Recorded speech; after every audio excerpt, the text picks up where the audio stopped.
Radiocarbone, la réponse à des questions agronomiques et techniques posées par les agriculteurs dans le cadre de leur programme de rémunération carbone afin d'améliorer leur bilan gaz à effet de serre. Un podcast conçu par Sol Capital et Écosystème. Aujourd'hui, nous nous intéressons aux apports de matière organique. Il existe une grande diversité de formes et de possibilités d'apport.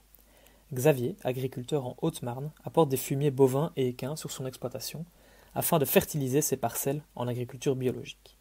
Ces apports lui permettent également d'améliorer son bilan carbone. Il se demande toutefois sous quelle forme il est le plus judicieux de les apporter. Chaque technique semble avoir ses avantages. Laquelle faut-il privilégier d'un point de vue du bilan carbone, de l'apport d'éléments nutritifs et de la fertilité des sols? Bonjour, je suis Thibaut Desplanches, directeur du laboratoire Célestalab, laboratoire d'analyse, d'études et de conseils en biologie des sols et en valorisation des produits organiques.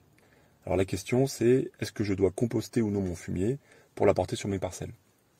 Cette question, finalement, elle revient à faire l'inventaire des points forts et des points faibles de chaque produit.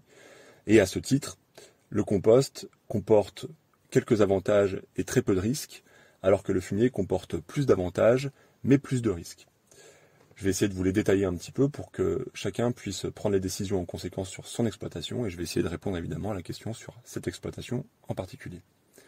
Alors le compost, le processus de compostage, permet d'aboutir à la formation d'un carbone qui est très stable, puisque tout le carbone qui est digestible, minéralisable, part sous forme de CO2, sous forme d'activité biologique finalement, pendant le processus de compostage.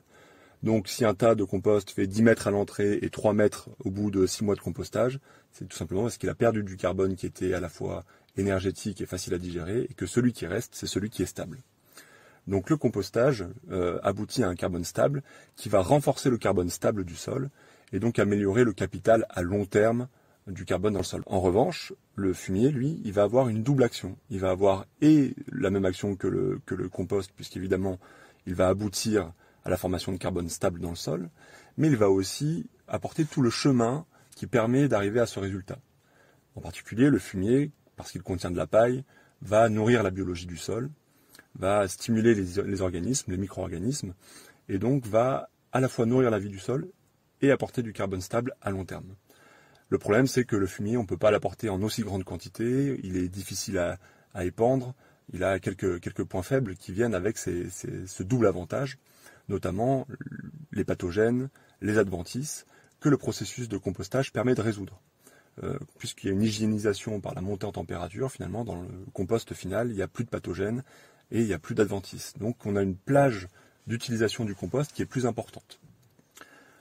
Pour résumer, finalement, est-ce que le doit apporter du fumier ou du compost? Ça dépend de l'objectif que vous avez sur la parcelle. Je dirais que si vous devez augmenter rapidement la teneur en matière organique stable du sol, le compost est le produit le plus adapté, parce qu'il permet de prendre peu de risques et d'apporter le produit en grande quantité. On peut facilement faire un apport de 50 tonnes de compost par hectare, si on en a les ressources financières évidemment, ça ne posera pas de grands risques.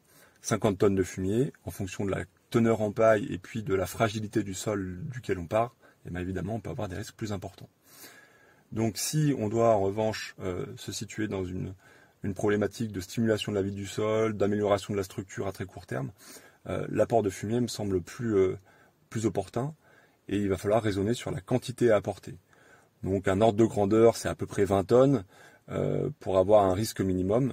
Sur cette parcelle en particulier, dont on parle qui a 5% de matière organique, on a probablement un peu de résilience qui permet de monter à 30-40 tonnes de fumier par hectare sans avoir de trop grosses problématiques. Il faut évidemment remettre ça en contexte aussi. On est dans un système en agriculture biologique dans lequel la fertilisation azotée peut être compliquée, peut être assez difficile à maîtriser.